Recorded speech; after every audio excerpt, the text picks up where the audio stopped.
Okay, well, welcome everybody from your different corners of Europe, probably, and potentially the world, from a pretty typical autumn afternoon here in London this afternoon. My name's Tim Taylor. I manage the Climate-KIC Smart Sustainable Districts program, and we're very pleased to welcome you to join this webinar today, and I'm very happy to be able to facilitate. So this afternoon, or whatever time zone you may be in, take as your own. Some of our program partners will be giving some insights on performance measurement approaches based on their experience gained from working on different sustainable urban transformation projects. And obviously today we'll be particularly focusing on projects that we're currently supporting through the Smart Sustainable Districts program around Europe. So Peter, Dan and Vera, who will introduce us as we go along, but they will be discussing how you can translate big city ambitions, which can sometimes be quite abstract, but bringing those big ambitions together and down into more concrete and measurable district scale, city and then district scale goals and indicators that help to secure engagement with your communities and also commitment to action. And this framing of what you want to achieve in a measurable way, it's a challenge for any project, but in particular for delivering on our mission, which is really trying to create a transformational shift in our cities towards what we want them to be. We need them to be more resilient, healthier, more equitable, lower carbon communities. So that nexus point between, at the beginning, you need to frame what you want to achieve, but also be able to start measuring where you are, and so progress as we go. So to provide a better introduction than we'll have a short video introduction, and then following that, Peter Bosch from TNO and Dan Regamonti from the Technical University in Berlin. They'll be explaining some of their recommendations on effective performance measurement approaches, particularly for district scale projects. Then we have Vera Mustonen from Formulate in Helsinki, and she will be outlining her experiences with performance measurement in the Kala-Satama district in Helsinki, which has been a project that the team's been working with this year. So yeah, just in terms of questions as we go, you're welcome. You can type those into the questions pane at any time in the side menu, and we'll pick those up either specifically after the presentations in terms of clarifications, but more for a discussion in the latter part of the webinar. The webinar will last for an hour and will be recorded. So we'll now switch to the introduction video.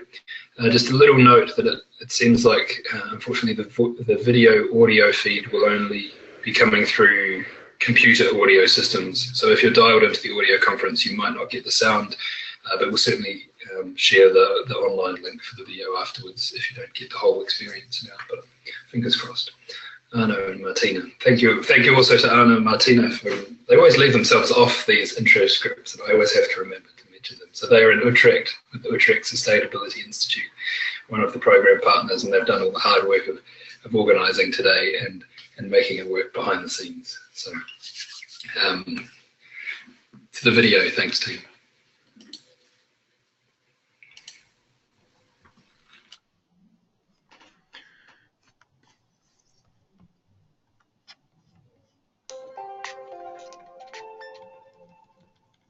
Cities all over the world have formulated abstract, more sustainable and resilient in light of climate change.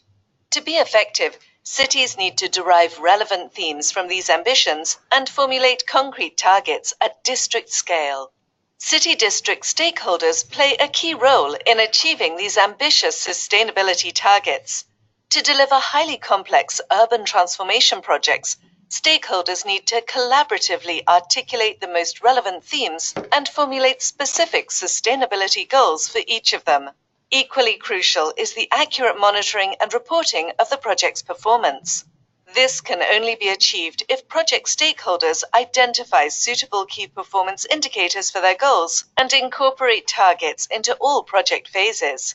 Based on experiences from urban transformation projects in various European districts, the Smart Sustainable Districts Network has successfully developed a performance measurement approach which enables districts to translate abstract city ambitions into concrete and measurable district goals. Formulate innovative and phased smart city approaches from modeling to monitoring and performance evaluation. Ensure indicators are relevant to the stage, scale, and scope of projects from procurement to completion. Provide transparency when communicating with local and international stakeholders using performance indicators.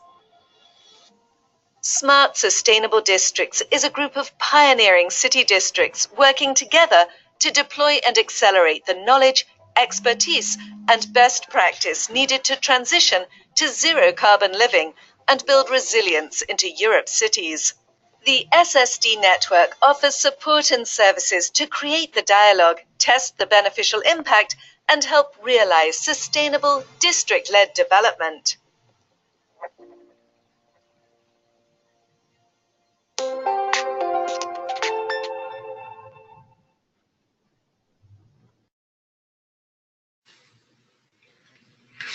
Thanks a lot, Arno. So yeah, as the video covered, and we'll certainly circulate the link, maybe Martina, you can circulate that in the chat link to everyone.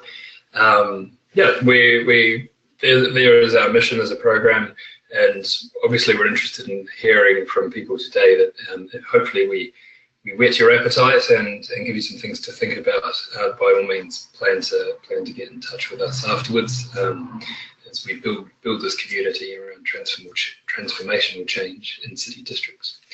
So I would now like to introduce Peter Bosch and Dan. So Dan Rigamonti. So Peter's been involved in international discussions on sustainability indicators in a number of roles, including the Central Statistical Office in the Netherlands, the European Environment Agency, and the UN IPCC framework. He's now at TNO, Applied Research Organisation in the Netherlands, where his work includes supporting district projects through the Smart Sustainable Districts program.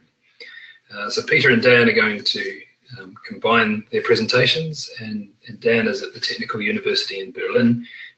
He's worked across urban design, construction and applied research projects for a number of years at various scales and stages across different sectors, all leading towards more innovative urban schemes and projects.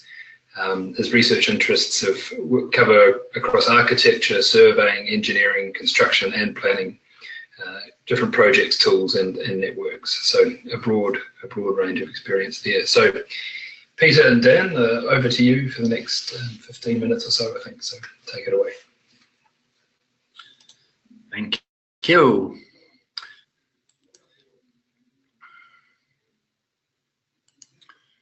Just get my screen.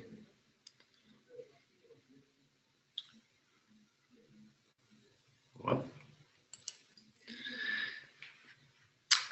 also here from a grey Utrecht. As has been shown in that short video, in the SSD program, we've developed an approach for performance measurement based on indicators. And we think that's especially suited for districts that are in a stage of thinking about their actions, their projects they want to execute in the district, but have a difficulty of finding out which is the most impactful, what's the most efficient, what has the least cost. Indicators and this performance measurement approach can answer questions like these. If you're a bit further in the process, have developed various alternatives of packages of projects, indicators can help you to show the difference between those alternatives. And finally, when you have come in a stage where you are implementing already, indicators can help you to report the achievements to policymakers and the financing institutions. How we do it is that we're starting from a rather simple approach where we take the ambitions and targets of the city as a starting point. Often these are formulated in a rather general way, like our city wants to be a waste-free city in 2040 or climate neutral in 2050. under those big city ambitions, we identify what are the themes that are important for the districts. And yeah, in this sheet, I've taken people, planet, prosperity, and governance as themes, but any theme that has a major policy implication for the district can be chosen. And for instance, we could say for certain districts, we would like to be energy neutral in 2040. In the next level on the district targets, we can elaborate on those big themes and try to formulate specific targets, like we would like to see a 50% increase in energy efficiency or most renewable energy generation in the district. And below those district targets, we can formulate the indicators who are directly derived from those targets, like for instance an indicator on the share of renewable energy in total energy consumption. And finally, the indicators can be, with a little twitching, be transformed into procurement criteria that can be used by, for instance, giving out lots for building or by indirect procurement actions. And this last step, district procurement, makes a complete and straight line from the overall city ambitions to the implementation in practice. We do this all together with the stakeholders in workshop settings.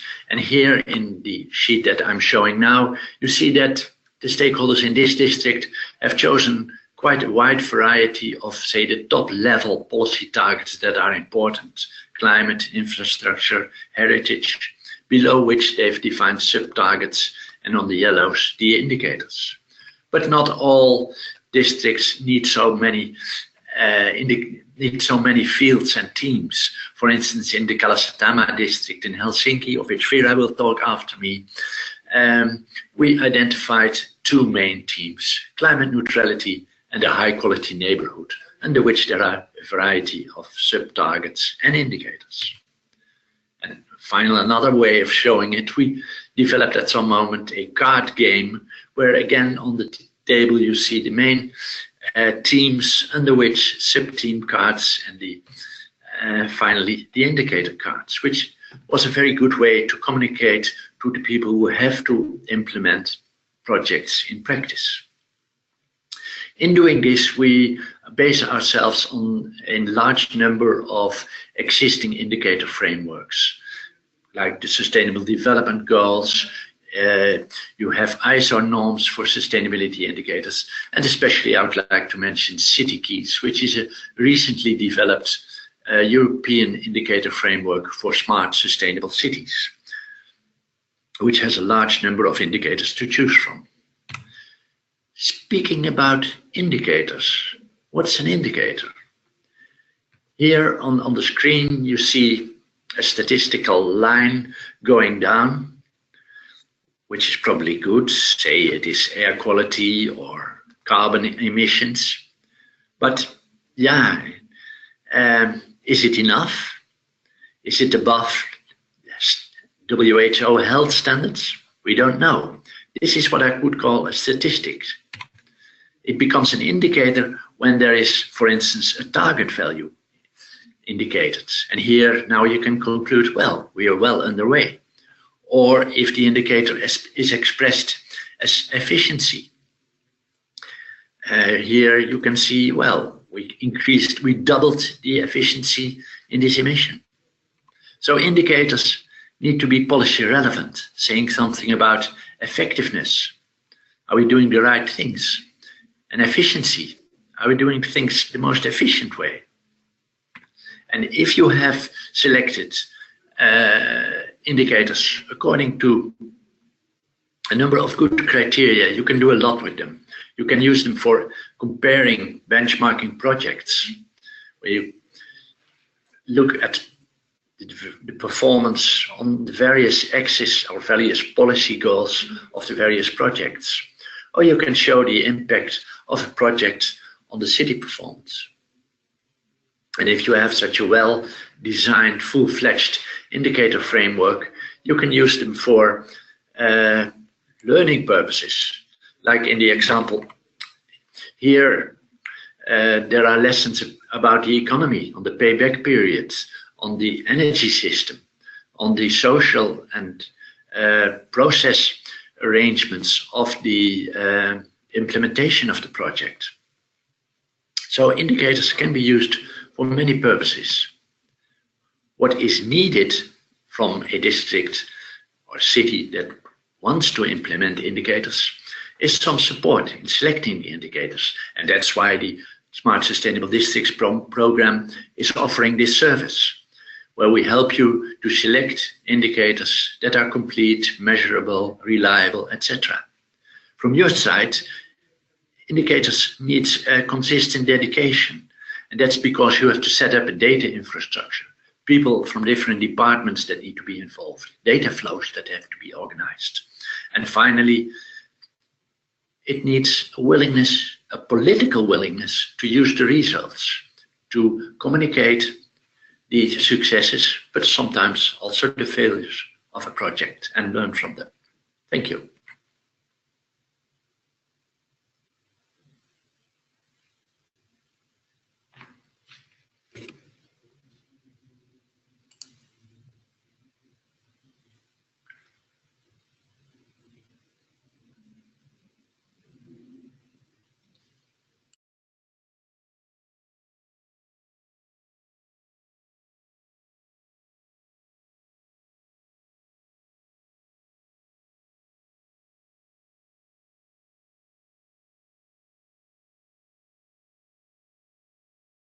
Very succinct, Peter. Thank you. And just while Dan's presentation is loaded up, it's just a question, and we should have said so earlier that yes, we'll circulate the slides from the different presentations. So we'll try and keep this fast-paced, but you'll have them to come back to afterwards. And also there'll be a recording of the webinar circulated as well. Dan, over to you. Hi, thanks Peter, thanks Tim. I hope you can all hear me. Okay, so I'm going to give a little talk on alignment to application following on from Peter's talk. I've got a lot of information in the slides, but they'll be available after, so you can unpick them and have a look through them. So alignment, performance and reporting is defined and reported differently for different organizations. Associations, charters, best practice standards, programs, assessment frameworks, there's many going on at the same time. And quite often projects run concurrently and often need to satisfy multiple stakeholders or funders in reporting terms on multiple indicators at the same time. And so one of the things we do in SSD is to look at this broad framework, this broad landscape of indicators, associations and targets to see how best to align them. So aligning and prioritizing. Take ownership and don't drown. I mean, this was an exercise we did very early on in SSD to look at the breadth of indicators across the whole program, across the whole program, to look at how indicators cascade towards each other, how they cross over. So I'd say seek advice, but at the end of the day, you run the show. It's your indicators and your system. But aligning these is important and prioritizing them. Prioritize the process. I think don't just choose off the shelf. I think we have city keys, we have various examples there that you can use, but I think you need to make them your own as a district or whatever, or as an organization. You can use benchmarking, but it's not a requirement. If you do use benchmarking, third party is useful in that process. I quite like this SMART guidance. Specific, simple, measurable, monitorable, accepted, reasonable, time-bound. Very simple guidance, really. And I also like to come back to this stage, making it relevant to stage, scale, and scope of a project. Finally, process. One of the exercises we've started doing in SSD is maturity matrices.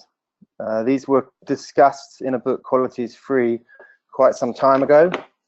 And this was looking at how organizations mature based on how they solve process problems in a specific order, because that's what we're talking about. We're talking about organizations answering and solving problems specifically about environmental performance. And this helps us understand a kind of basis for innovation and performance, and it ties well with the challenges really of adaptation and mitigation in urban areas. The quality management maturity grid, as it was known then, was a 5-level measuring grid, and Watts-Humphreys then related that to software process. And you can look more into this later, but effectively it was a process approach that was then translated into software, and we felt that aligns very well with the syntax of smart and sustainable districts. And we've looked at various other examples out there, such as TM Forum and the Scottish Alliance, and this is an ongoing development process, but it's useful. We find it a useful tool. Finally, I'd like to go through applications. In my mind, how indicators are applied is as important as what they are. This is a very simple diagram that many people of you know. It's this procurement triangle where you have time, quality, and cost. And almost every organization will find themselves balancing these aspects, and there's risks associated with them, and that's known as procurement. From the Brundtland report to the Venn diagram, economic, environmental, and social, you could add cultural to there if you consider the Agenda 21, but essentially this, if we start to cross over, what we're doing really is crossing over these two diagrams. So looking at quality in terms of scope, in terms of environmental indicators, social and economic, looking at time, looking at whole life cycle costs, assessing how long a building or how long a project will last, assessing that over its whole life period, and cost, so capex, operational costs and capital costs as well. And I think this is just a way of a process, which is the procurement process, is used by all organizations. Bringing environmental performance into that it needs to be part and parcel of that process. The final part, time-wise, I'm not sure, but final part I'd just like to go through really is the detail. And as I say, this is where it probably gets complicated. So please go back and look at the slides if you wish. But for me, it's the context and the detail that are important. The type of indicators you're talking about, the sources, the targets. Sorry, my slides are stuck. The baselines, the units, the boundaries, and boundaries particularly when you're talking about district or building scale or city scale, and the units you use.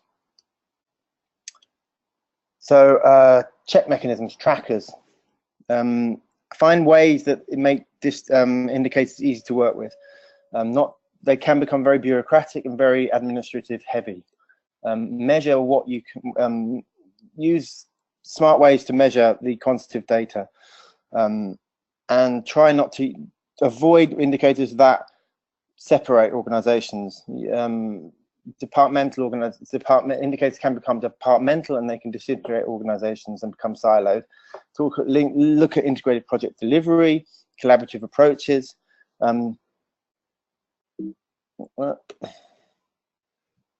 at the boundaries, the scoping, scope 1, 2, and 3. Definitions you're talking about, functional units, whether you're talking about years, whether you're talking about per metric square meter, all of this becomes important when you start to look at indicators. Use digital tools wherever you can to increase the efficiency and reduce your bureaucracy. Be honest, conservative or exaggerated guesses. It's important to know the detail. If you're reporting a 30% emissions reduction on a building, it's important to know if that building was performing well. Did you reduce that on a well-performing building or not so well? The story is important to the context and the detail. Incentivize targets. I'll slowly wind up.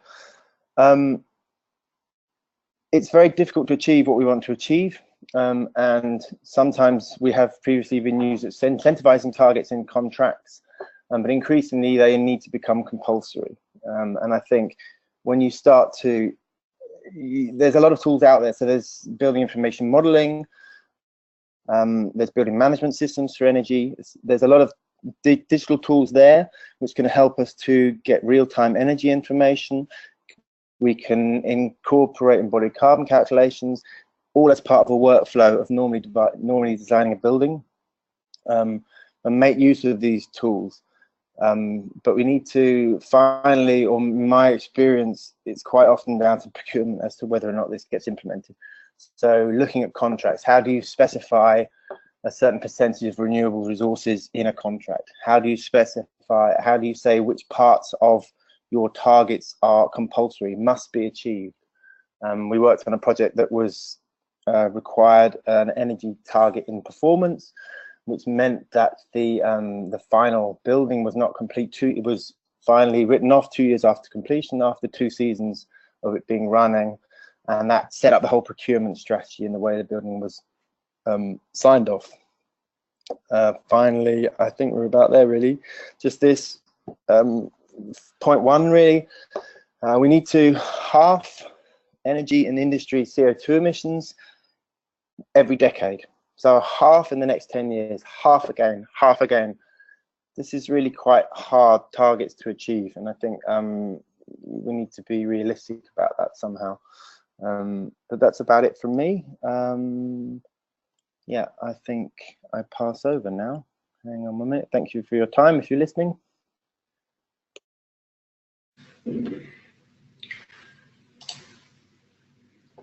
Thanks, Dan. A lot of advice and suggestions packed into a short session, so much appreciated. We will. There you have, I guess, a snapshot of the sort of advice and some of the complexity involved in choosing sensible indicators and applying them. So, which brings us to Vera, who's going to give us the insights from leading this sort of work in cities and how you're actually putting it into practice. So Vera is the program director of Forum Verum in Helsinki. It's a city-owned innovation agency for smart city development, where she heads up the Smart Kalasatama, which is a large-scale smart city program in Helsinki. She's also held positions as an elected official in the city.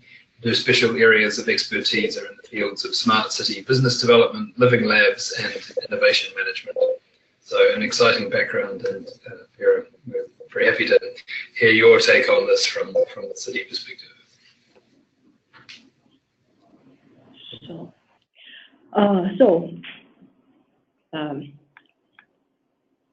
So good afternoon. I'm here trying to get my slides on. Change presenter.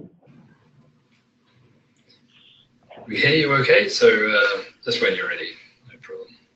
Vera, at the top you can click the play buttons stating show screen. We have tried to do that many times, but nothing is happening so far. Have you changed the presenter? Yeah, you are the presenter at the moment. Yes.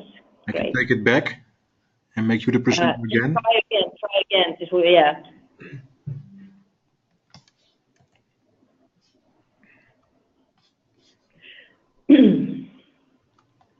I will now make you the presenter. Yes. Does not work. I can open your presentation on my screen. Yeah. Yes, that would be wonderful. Thank you. And so, meanwhile, good afternoon from Helsinki. Here we are 7 people in a room in Forum Verum. I'm waiting to see the slides. It's coming. Great.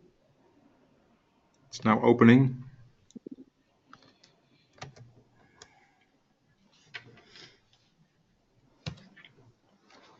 Is it visible? Yes, thank you. Now we can see them, and I wish that you all see them.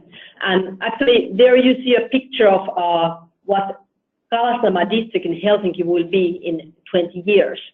And we are now talking about experience with performance indicators in a brownfield district, Smart Kalasatama, and as it's a district under construction, it's also very valuable to find ways to somehow measure and follow that how the actions that we are performing there and planning there will take our aims forward. So next slide, please. And so I'm telling you about the experience of working the SSD context, as Kalasama is one of the smart and sustainable districts in Europe, with TNO and other SSD partners to define the performance indicators. Can you go to the next slide?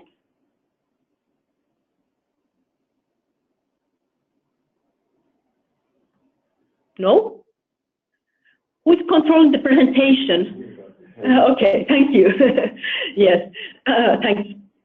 So I will very briefly tell a little bit about the history and the status of the Kalasama district before actually going to the performance indicator process. So the Kalasama was selected 2013 by the City Council to be the smart model district in Helsinki. And so we have been running this for 4 years, and Forum Virium has been coordinating that program. But so far, we haven't really taken any actions to have very strict goals, nor to measure what we are doing in any formal or very specific way. During the first year, we though set a vision that the whole district should have very user-centric ways, that every resident should save 1 more hour a day as the end result of smart solutions there. Then for the next 3 years, we decided that Smart Kalasatama should become a globally known innovation platform. And now we are actually in a state that we are redefining that what kind of programs and projects and pilots we want to have there, and also how do we measure those, and also how to make the smart district also more sustainable. And so that's why we are looking for also performance indicators to put into place. Next slide, please. And just a few words say that a lot has been happening in Kalasatama.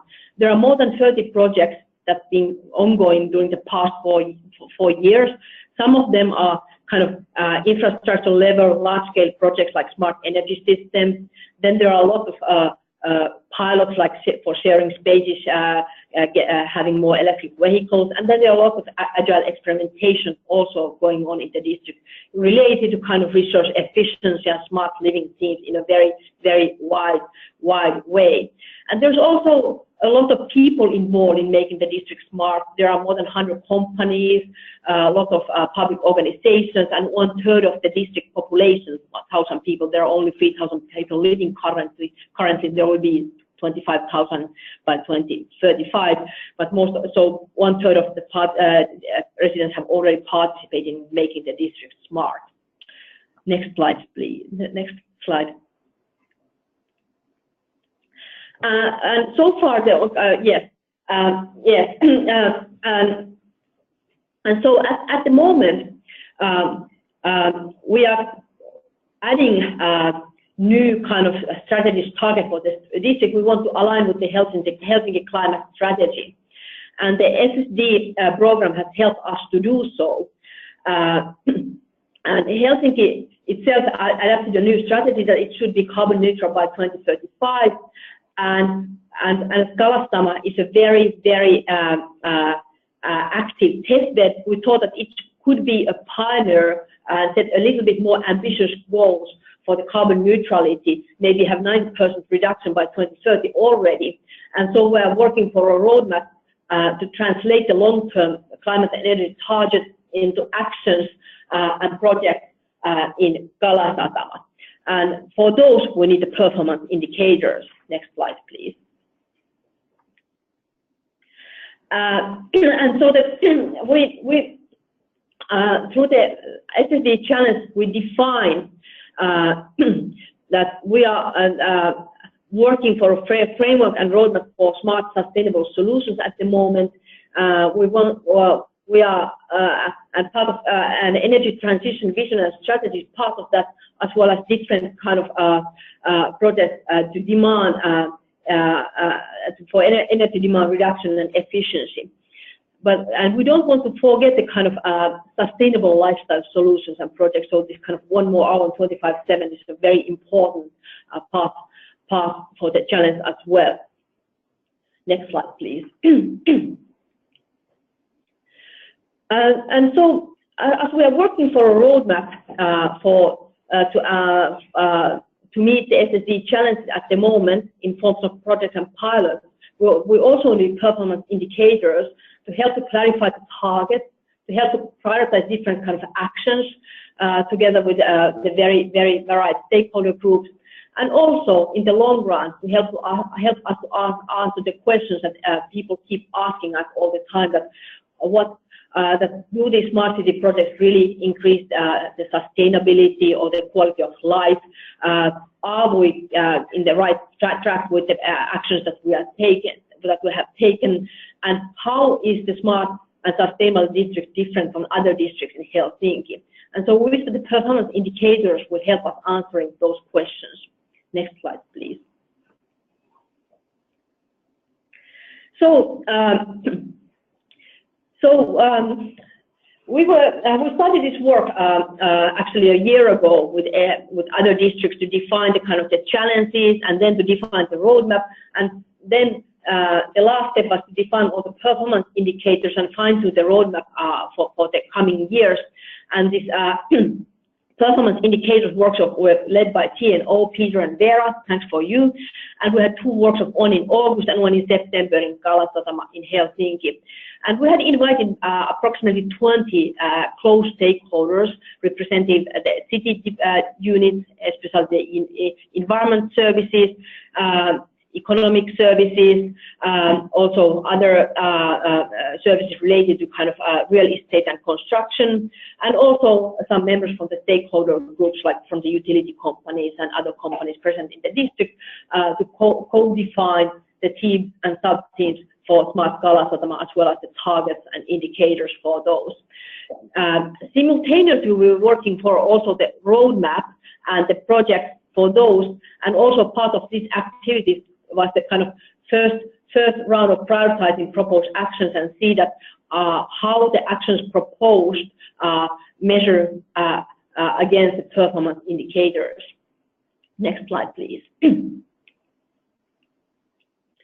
As Peter already showed, we came up to two themes: high quality neighborhood and climate neutral, which both have 5 sub-themes under those, and each of those has targets and indicators specific to those sub-themes. And actually,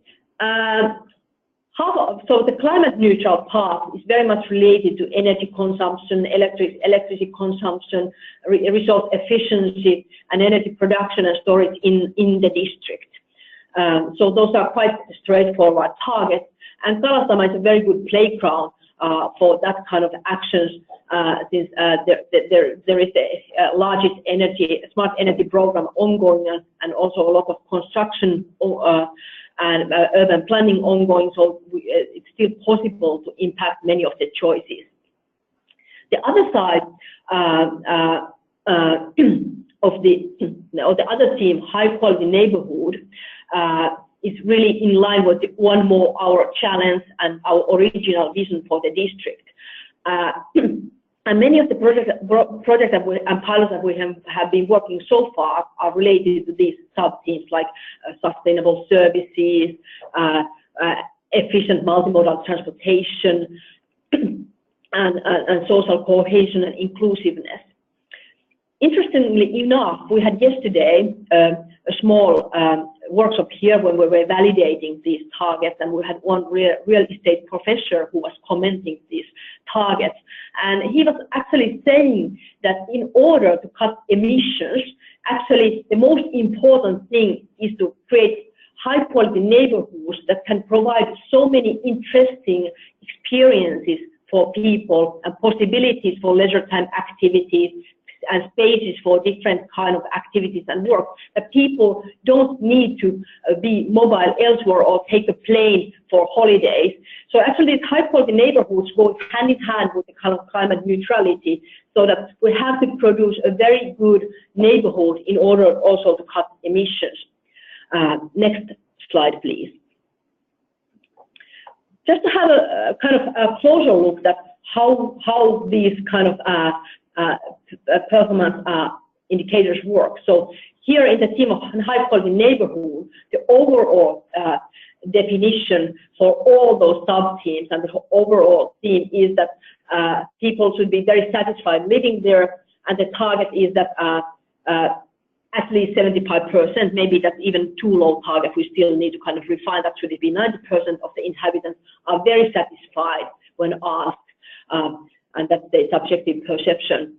And also there is the kind of 1 more hour a day kind of to be quantified as well as the target, that many of the kind of actions there should help people saving that hour. Here I have picked one sub-theme, providing sustainability services for the district, and here the definition is that there should be a high variety of services enabling sustainable lifestyle, and the target is that 90% of the services that support sustainable lifestyle are available within 500 meters. An example of that, of those services could be, for instance, sharing spaces or sharing vehicles or having sustainable transport options. And how are those measures that will fulfill the target? That will be the key indicator will be the number of services for sustainable living that are created by Smart Kalasama or under the umbrella of Smart Kalasama program. And of course, it's a kind of a little bit arguable that how do we define that, what is a service for sustainable living, but I think that we get to that discussion a little bit later. Next slide. Just another example in the theme of climate neutrality, and here the kind of overall target for the whole theme is the kind of 90% reduction of CO2 emissions by 2030 compared to 1990. And here I picked one sub-theme as an example, electricity consumption, and here the target, curiously, is that 2030 the growth of the electricity use per capita should be reduced to 130% compared to the level 2016. And this is a bit curious, since the forecast is that the electricity consumption will go up, since the transportation will become more electric, and so this 120% level is actually quite ambitious.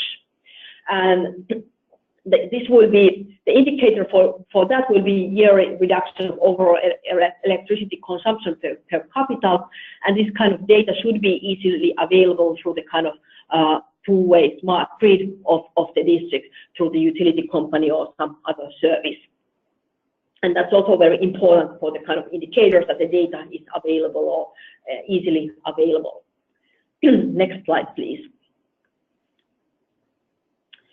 And so, and we are using these performance indicators to prioritize our emerging roadmap, and we have there 3 different themes: smart energy, smart mobility, and this kind of saving 1 more hour a day. And then there are kind of integrating data solutions overcutting all of these. Next slide, please. And just as an example, here is this kind of first draft of the smart energy roadmap for the next 3 years. So we have defined their different actions for urban planning, for kind of energy data services, and for individual pilots in the energy systems. And then we are also defining that in how those pilots or plans should feed to the district objectives during the next 3 years. And we are doing the same for all the kind of the roadmap items, and we hope that these performance indicators also help us to prioritize that which actions we should pick and actually complete. Next slide, please. And this is the work that we are doing with our stakeholders within the city and with the companies at the moment. So it's kind of iterative process, both prioritizing the roadmap items, trying to kind of also projectize those, and also at the same time looking for acceptance for the performance indicators and the actual values for those. And at the moment, I would say that the challenges for the performance indicators are the kind of deploying those to all the stakeholders, and it should be the city of Helsinki who takes the responsibility of permanently following up those, of setting the mode of collecting the data, and also approving the actual target levels. And so this is a kind of organizational change challenge, since the people who should be owners of individual kind of sub-themes or targets sit in different units of the cities, and also they should communicate with each other, and this requires also a new way of putting up the data or finding the data. And in some cases, the data collection may also be quite laborious and expensive, although when we were setting up these targets and indicators, Peter and Vera were paying a lot of attention that all the kind of indicators should be familiar and the data easily available, but still sometimes, like for instance, for the subjective satisfaction of the people, you need to go out there and ask the people, so collecting the data may be quite costly and take time. Next slide, please. And the biggest challenge at the moment, I think, is to actually get from theory into practice and actually deploy the targets and get it up and running. And I actually think that it needs to be a separate project that we are doing, and we need to kind of actually appoint one person to do that.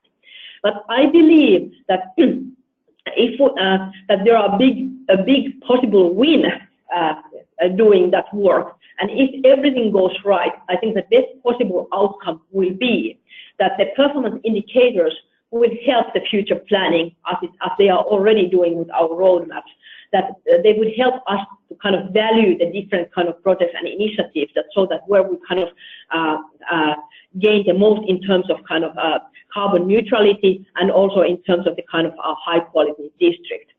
Also, a little bit later on, they should indicate that is the direction that we are going on with the selected project, right? And so it will help to change the direction early enough. Thirdly, we are really pioneering many climate actions of Helsinki in Kalasatama, and we are also pioneering using this kind of performance indicators to follow those up. And if this model is successful, there's a great potential to scale it up elsewhere in Helsinki and hopefully also to other cities. And all in all, this should improve sustainability, save money, and also help to improve the quality of life in Helsinki and elsewhere. Next slide, please. So I would like to thank you with this slide. You actually see there Peter Bosch, who was leading this performance indicator project in Kalasatama, and myself sitting next to him, and also some of the participants of our workshop in September in Helsinki. But well, thank you.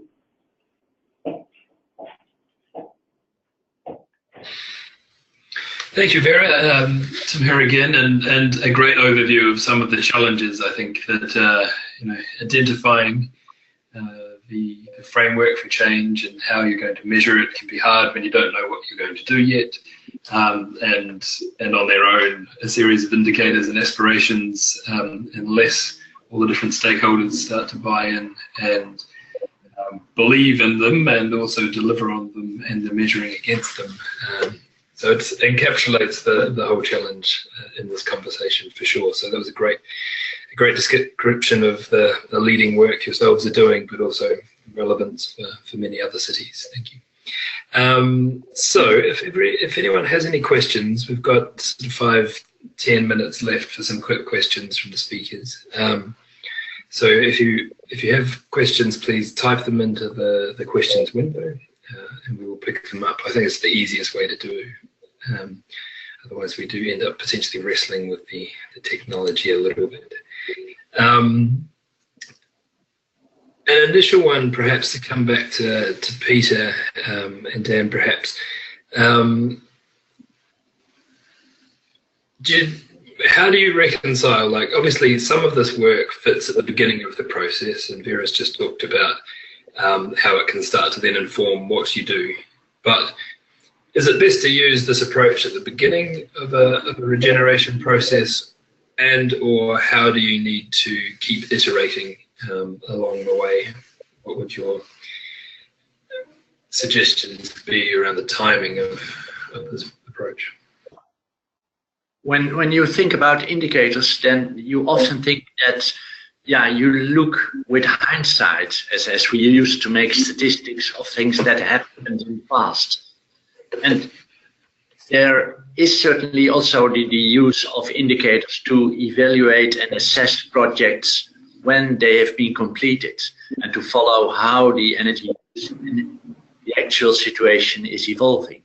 But I think, and it has proven usefully in many situations, that also at the start of an urban planning project, it's very useful to already think in indicators. It helps to clarify what you're heading for, and it helps also the in fact all the stakeholders involved, from the politicians to the contractors, to get a very clear picture on where you're heading.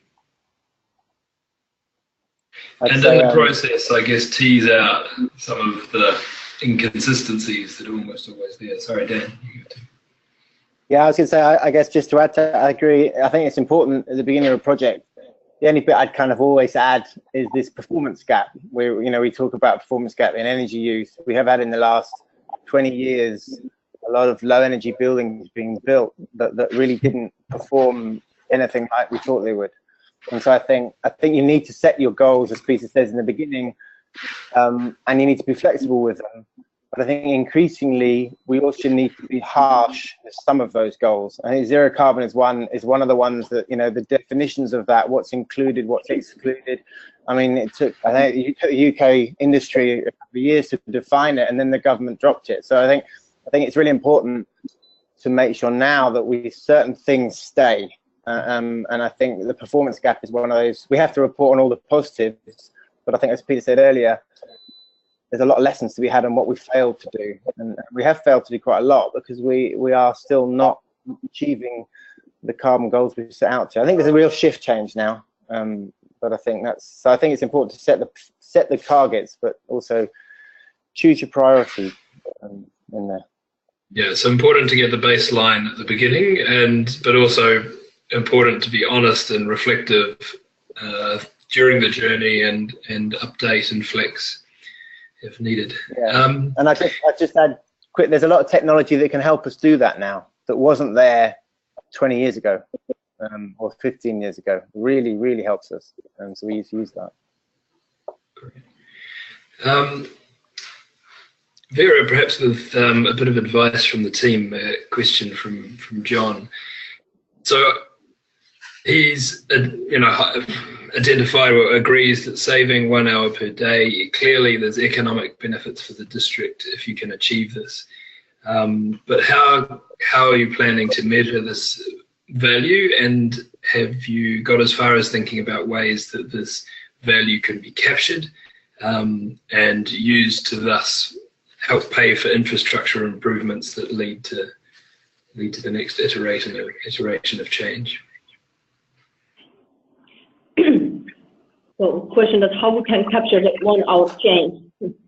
Yeah, the value, how are you planning to use your indicators to capture the value of it, but also close the loop back to the investments that are going into the district that make that change possible, basically create that reinforcing cycle? Yes. So actually in the indicators, it was defined modestly that the 1 hour should be kind of measured by kind of studying the projects and evaluating that do they actually seem to help people save time, like through better logistics, better mobility options, better services available in the block or at home, like health services and things like that. So, but there are also other ways that we have been thinking, like comparing that to other districts which do not have the same services. But I think that we are getting there through different kind of projects that we are planning and are already delivering. And like most companies, when they approach us and propose to do, for instance, kind of smart post services. They say, hey, we can save 10 minutes for every resident.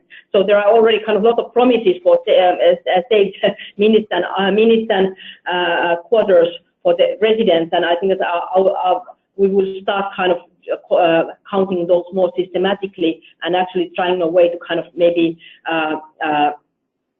measure those against a kind of other comparable districts in Helsinki.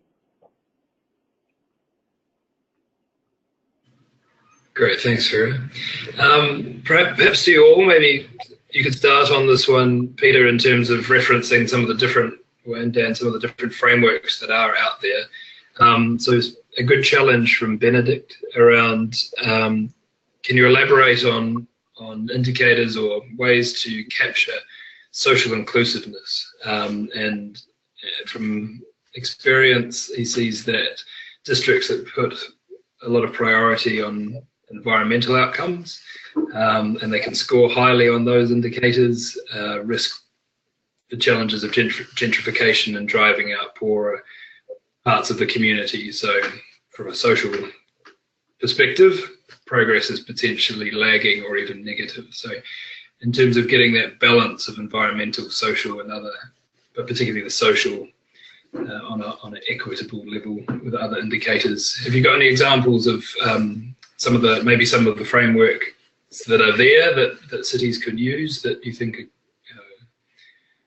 good for addressing that? Or Vera, are you able to, again, the comparison with other districts in Helsinki, do you have any comments on that question?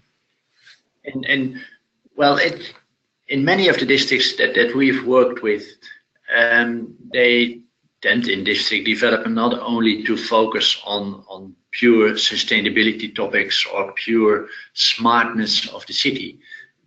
Yeah, you do that because of the inhabitants or users of a certain district. So easily in the discussions, the social aspect comes up, and yeah, the policy aims in that field are, as you mentioned them, the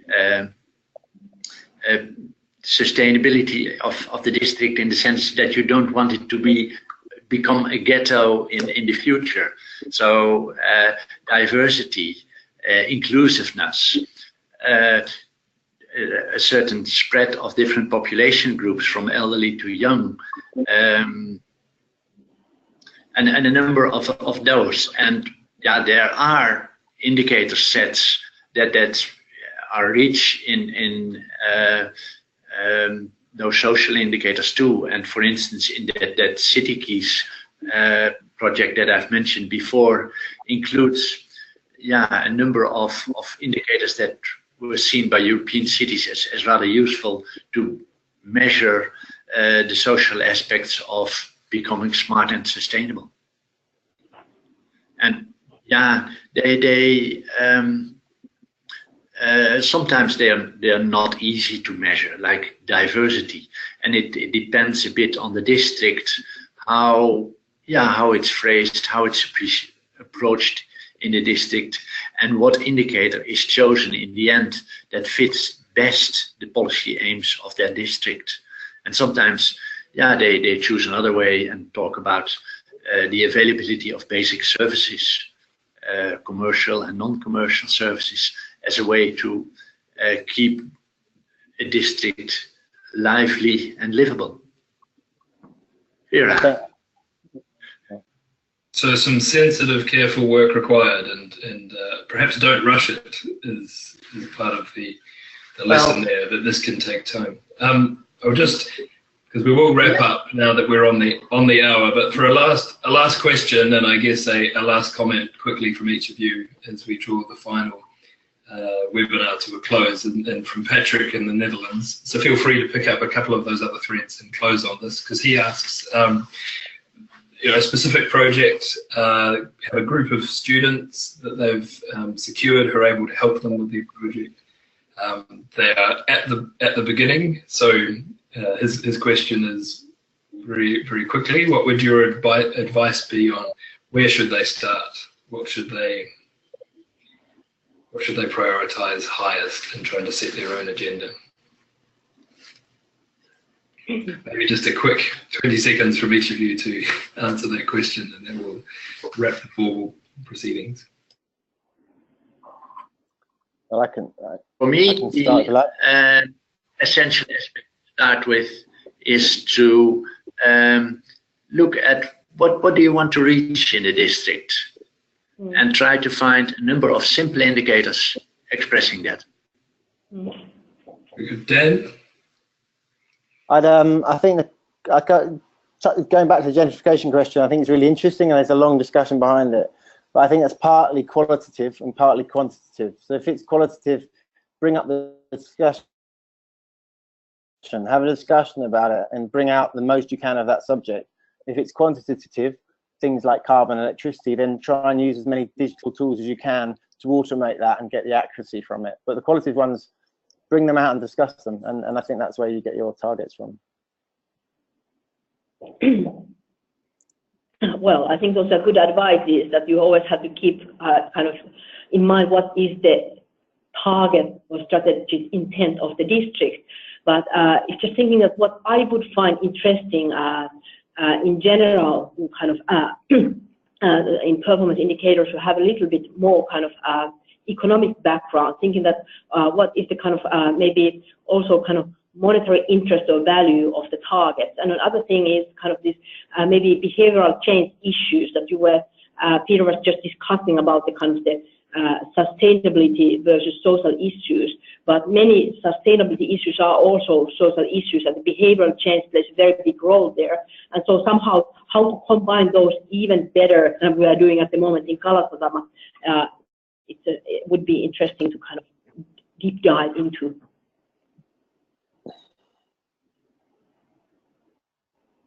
Okay, well, thank you very much, everyone. We've briefly, I know, but addressed the questions that have been asked of the speakers. So thank you for your insightful questions and feedback. So we draw the formal webinar there to a close, and as I said, the presentations and recording will be available afterwards, and you're able to share that with colleagues so they can access it as well. So on that note, and since we don't have, I think, any other questions lined up, thank you, and have a great afternoon wherever you may be. And thanks again to Peter, Dan, Vera, and also behind the scenes, in particular, Arno and Martina and Utrecht for organising. So thanks very much, everybody.